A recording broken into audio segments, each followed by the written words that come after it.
Hey Megan, how are you doing? It's been a long time since we last spoke. I was just wondering if you were well. Carl? Yeah, it really has been a long time. I'm fine.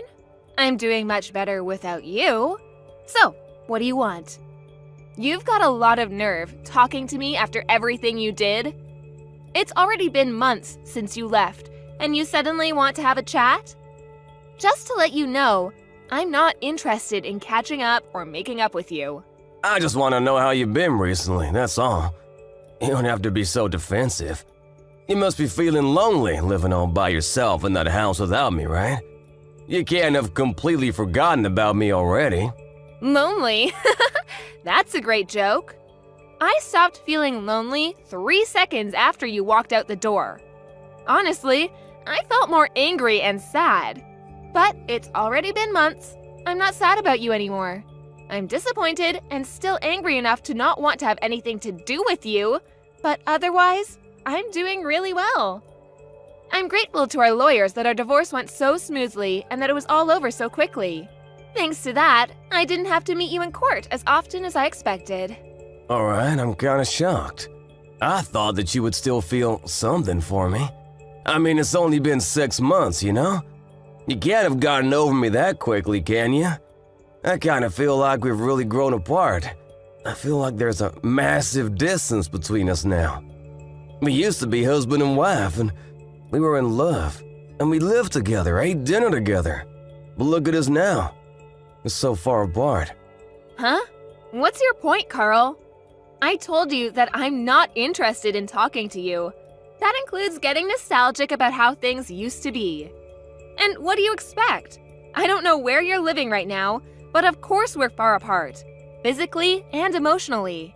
We're divorced, and we're never going to see each other ever again. We're complete strangers now. You're no different to any stranger I pass on the street. The difference between you and a stranger is that I would rather have a conversation with any random person rather than speak with you. Megan, don't be so cold. You don't have to be so harsh towards me. I used to be your husband. The key words are used to be. That was until you won the lottery and suddenly started acting like you were better than me. Yeah, it was a lot of money, but I don't understand how you could have changed so much in just a matter of hours. You threw me away on the day you won that lottery, and you're telling me that I'm being cold? I don't have anything to say, and I have no intention of being kind to an idiot like you. Trust me, I feel really bad for what I did. I know I've been an idiot. That's why I messaged you today. I did something terrible, but I wish you could just talk to me. I'm really sorry. I hurt your feelings. I thought about what I did since then, and I've reflected on my actions. I regret ever doing something so stupid and impulsive. I should have been more rational when we were talking about the winnings, and shouldn't have reacted like that. No, I should have listened to what you said more carefully. You were being so reasonable about what to do with the money, and I wrecked our marriage because I was so selfish. I regret all of that and more. The fact that you're saying that now means you're in the situation I predicted you'd end up in all those months ago, right? I hate to rub it in, but I told you so. I can't believe it took you so long to realize how wrong you were. I could see it coming from a mile away, but I guess you just had to experience it firsthand. I know, I was stupid and I'm sorry. I finally realized that you warned me that this would happen for my sake. I was too blinded by the money to understand that you were only thinking of me. I wish I could go back in time and change everything, but I can't. I was so stupid and I regret it all. Yeah, you were so stupid. And horrible, too. I get that winning $3 million was a big deal. It's a lot of money, and it's not every day that such a large amount of money comes into hand. I think anyone would panic and get big ideas about how they want to spend their newfound fortune. I was pretty shocked too, and I won't lie, I thought about all the amazing things we could buy too. But the way you reacted was abnormal. Once you knew you had the winning ticket, nothing else mattered to you. You only cared about yourself and the money. I wasn't thinking straight. It was like I was in a dream state. I couldn't help myself. All I suggested was that we should be sensible with how we spend the money and save as much of it as possible for our future together. And keep some money aside in case we had children. I wasn't planning on taking anything from you, and I made no mention of spending it all by myself, but you started raving. Shouting at me that it was your money and that I wasn't allowed to touch a single cent, that it was for you to use the way you wanted to spend it. I never intended to take anything from you, but that's what you assumed. And suddenly, poof, like magic, you were gone, along with the money. You didn't even answer my messages until you sent me the divorce papers. And even then, you only replied that you would give me alimony if I signed the papers. We had been together for 3 years, but all that went down the drain when you got that money and turned into a completely different man. For weeks, I wondered what those 3 years were, if they meant nothing to you. After I stopped being sad, I realized that I had already wasted 3 years, and that I shouldn't waste any more time trying to make sense of what you did. I know. I was completely at fault. But it was $3 million. Neither of us had even had a tenth of that amount in our banks at one time. You can imagine why I went so crazy, can't you? Yeah, it's a lot of money, but that doesn't excuse your behavior. You ranted at me that my parents might come and beg you for money because they're so poor and that you couldn't trust anyone anymore. You were insulting me and my family with every word you said. Because you had all this money, you had this ridiculous idea that you were better than all of us. I never knew you could be so hurtful and obnoxious, and I was shocked that you could change so easily because of some money. I don't know what got into me. I don't really know why I said any of that. I didn't mean it, you know that, don't you? I regret everything I did and said after that. I wish I could take it all back. Really? It sounded like you meant it at the time. Don't try and run away from what you did. It's way too late for you to start begging me for forgiveness. I couldn't care any less about how guilty you feel. Your feeling bad isn't going to change anything. Anyway, what do you want? Let's get this over with. What are you talking about? There's a reason why you messaged me today, isn't there? I know you didn't just message me so that you could apologize. No, I really was worried about you. I wanted to show you that it changed and felt bad about what I did. I guess I also wanted to find out what you did with the money I gave you when we divorced. I was just curious about how you spent it, that's all. Money? That's what you're interested in? You're talking about the lump sum of money you gave me, right? You chose to give me that money instead of sending me regular payments of alimony because you didn't want to risk having to send me alimony payments for the rest of your life, if I remember correctly. Yeah, that money. I gave you $200,000, didn't I? Yeah, you did. What about it? What did you do with it? It's my money, so what does it matter what I did with it? I don't think it's any of your business how I spent it. It's not like you set any conditions for how I spend it when the amount was decided in court. Yeah, but it was my money to begin with. I think I have a right to know what you've done with it and decide what you do with it regardless of what was decided in court. And if you have any left, I was wondering if you could return it. Since you're so smart when it comes to money, I was hoping you still have a lot left. No way. You can't seriously be asking for it back. Of course I'm not giving it back. It may have been yours when you had it, but it became mine when you paid it to me as compensation. Do you understand the meaning of the word compensate? You're the one that suddenly asked for a divorce, so I was owed alimony. But you didn't want to pay that, and I didn't want to keep on having to meet you in court, so I settled for that money you gave me. I don't have any obligation to return that money to you. That money was owed to me, and it's mine.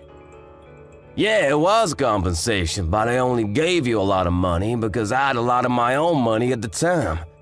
But I'm having trouble right now, and I need some money. It would be great if you could give it back. To be honest, it's my money, so I shouldn't even have to ask you. What do you mean by trouble? I got married after we divorced. Oh, so the rumors I heard were true. Congratulations! I heard that you married someone. So, how did that turn out for you? She ran away with all of my money. I never should have married her. What? All of it? Yeah, can you believe it? It was $3 million, so I thought that I didn't have to worry about anything for the rest of my life. I thought I could live like a celebrity. So I resigned from my job and had a house built for me and my new wife. We filled it with designer furniture and everything. We even had a pool put in. We were living the perfect life together until one day she suddenly asked for a divorce. After the divorce was finalized, I realized that all of my money had been transferred to her bank account, and she was gone. We were divorced. My account was empty. She had disappeared. She even told her lawyers that I'd been cheating on her, even though I'd never done anything like that. I'd already lost $1 million in compensation during the divorce for an affair I never had, and she took the rest of what was in my account without me even realizing it. I don't know where she is, but the last I heard, she was living in a penthouse apartment abroad. You said you never cheated on her, but she managed to win the court case? That must have meant that she had enough evidence to argue for compensation. You can try and act the victim all you like, but in the end, it was your own fault. Your own, irresponsible actions brought all this upon you. Yeah, fine. She got pictures of me with another woman. But how is it fair that she gets $1 million in the divorce? It's my money! So you did cheat on her after all. You're a pathetic excuse for a husband. Yeah, alright. Say all you like. Anyway, that's not my point. I've explained why I need the money. Can you give me back the money I gave you? I need it right now. My ex-wife got the house in the divorce too, so I don't have anywhere to live. She's not even using it, she's abroad. But the woman put it out for sale. I was kicked out of my own house so that she could sell it and take more money from me. Megan, you're still living at the same place we lived in when we were married, right? Can we live together again? Excuse me? Are you asking if you can move in with me? Let's just forget about everything that happened in the past and live together. I want us to start over. I'll be a better husband this time. Even if we don't have the $3 million, I know that we can be happy together. I still love you. We can work through this together.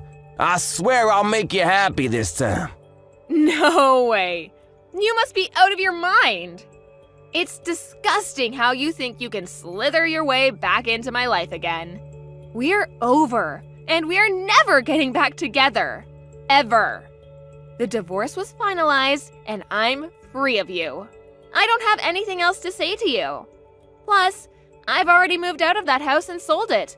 I'm living somewhere else. Well, you moved out. Where are you living now? Are you still close by? I'm not giving you the details of where, but I'll tell you a bit about it.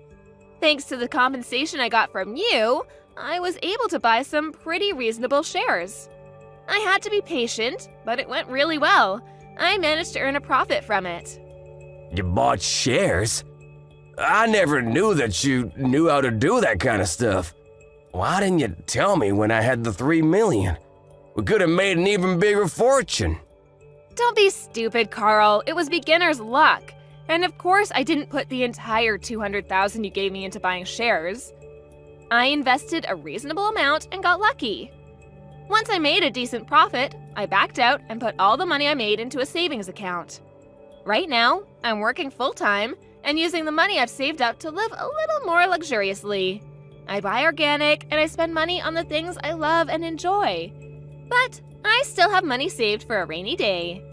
Thanks to that, I was able to get a penthouse apartment in a really lovely area. It's not filled with designer furniture, so it might not be as fancy as the place you had, but it's home. I realized early on that it was dangerous to impulse buy when you have so much money at your fingertips, so I try and only buy what I need or really want.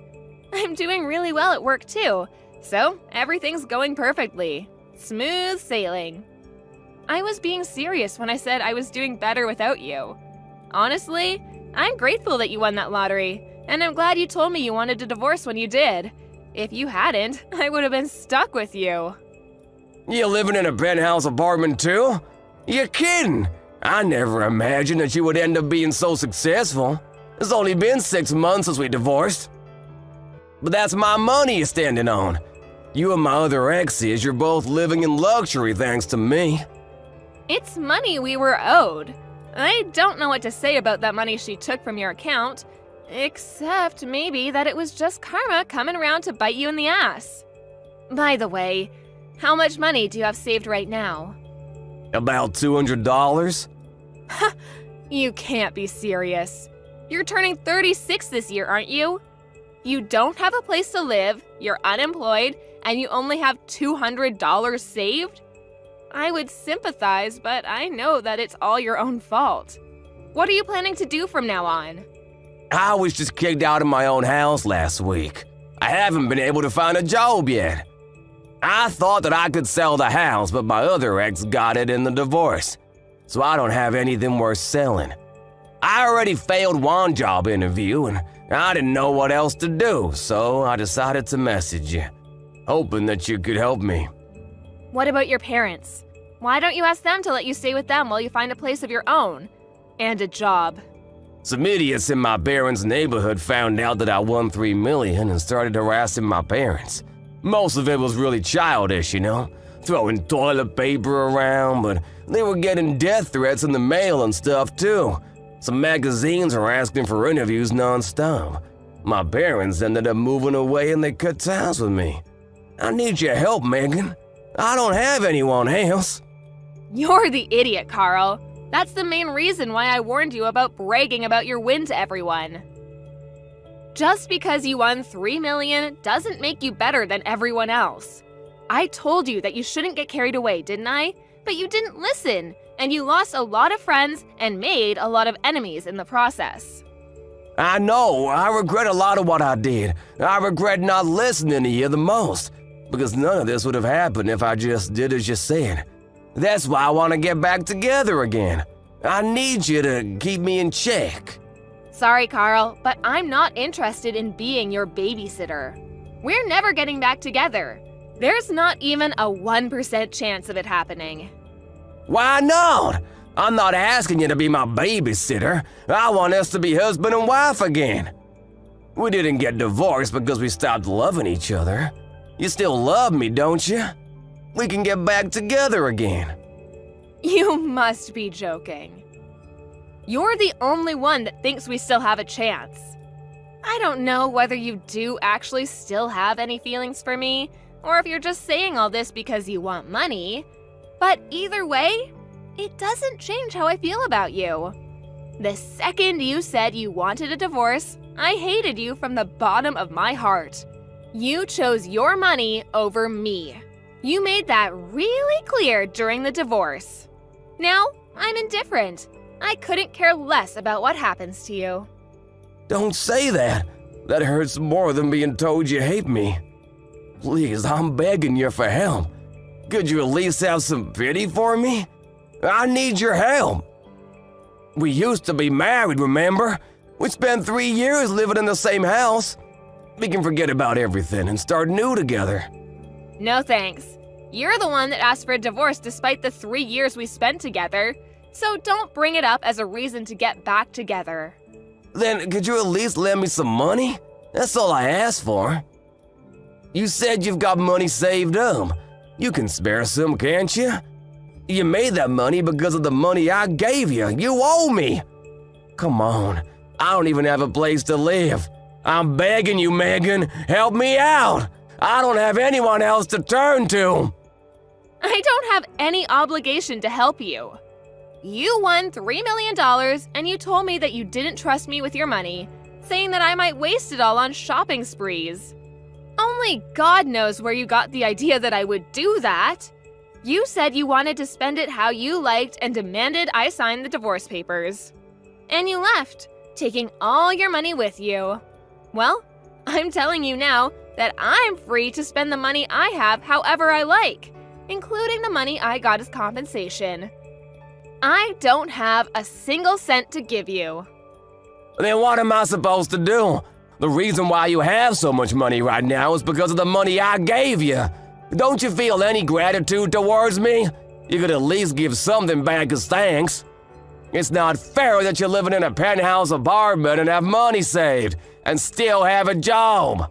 I don't have anything. How can I accept that? Why should I care whether you accept it or not? You were living in a house filled with designer items and lived the celebrity life for a few months, didn't you? I hear that your new wife was quite beautiful too. You didn't have to work and spent your days relaxing, sleeping, and eating, I guess. Do you remember what you told me when you left me? You said that you were rich and that you deserved better than a boring old woman like me, even though we're the same age. Even though you would be just as boring without that money. You said that you were going to find someone younger and prettier, someone that would suit your newfound fortune. Did you think I would forget that you said that? I don't remember saying anything like that at all. But I'm sorry, I really am. I wasn't myself then. I didn't think that at all. I've never thought anything like that. You didn't think I was being serious, did you? Ever since we got divorced, I've been thinking about you. I just want to get back together. I realized after spending a few months living with my other wife that the only one for me was you. I need you, Megan. Really? You need me? Thanks. I'm so flattered. Is that all you have to say? I'm begging you here. Just listen to what I have to say, please. Can't you be a little interested just for a minute? I just need $1,000, that's all. I won't ask for any more than that. I'll pay you back. Megan, are you listening to me? If I have $1,000, I can buy lottery tickets again. I'll win a fortune, and I'll be able to give you all the money you want. You've got to be kidding. I guess it's true that money drives people crazy. You hear a lot in the news about how people spent their winnings on something ridiculous, but I think you've outdone all of them. I've never heard of anyone that had to beg their ex for money to bet their chances on a second win.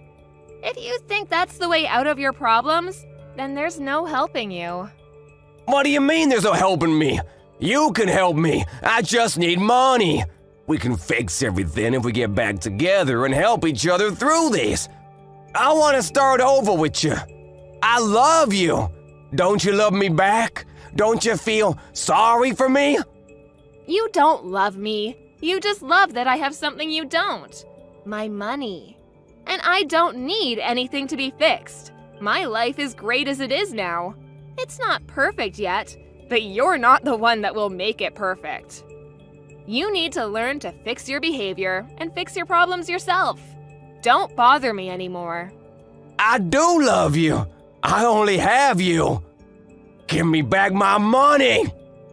It's not yours. I made this money because of the decisions I made. You lost yours because of the decisions you didn't think through. Don't ever message or call me ever again. You asshole. Let me give you the same parting gift you gave me. I deserve better than a boring old man like you. I'm going to find someone that loves me and live happily ever after without you. I'll be blocking your number, so don't try and contact me. Goodbye! After that, Megan blocked Carl's number and blocked him on all of the social networking they were connected on. Megan was able to forget about Carl pretty easily and was enjoying her peaceful life without him. She was living her ideal life, focusing on her career and coming home to the apartment she had taken care to furnish with things she loved. Carl, however, had used up what remained of his savings and still couldn't pass an interview because of his obvious lack of work ethic. He didn't change his attitude and blamed the interviewers for not passing him. As a result, he started borrowing money from loan sharks, and with that money, he began gambling at his nearest casino. Of course, it wasn't that easy to make a fortune, and the gambling only made his debt bigger and bigger. He was digging his own grave, but he still didn't change his attitude. After realizing how big his debt had gotten, he became desperate. But instead of trying for another job interview, he tried to steal money from a convenience store and was caught by the police. Megan found out about Carl's arrest on the morning news, but was too indifferent to care. She only remarked that money really does drive people crazy, and went on about her day as she usually would. Carl was just another stranger to her now.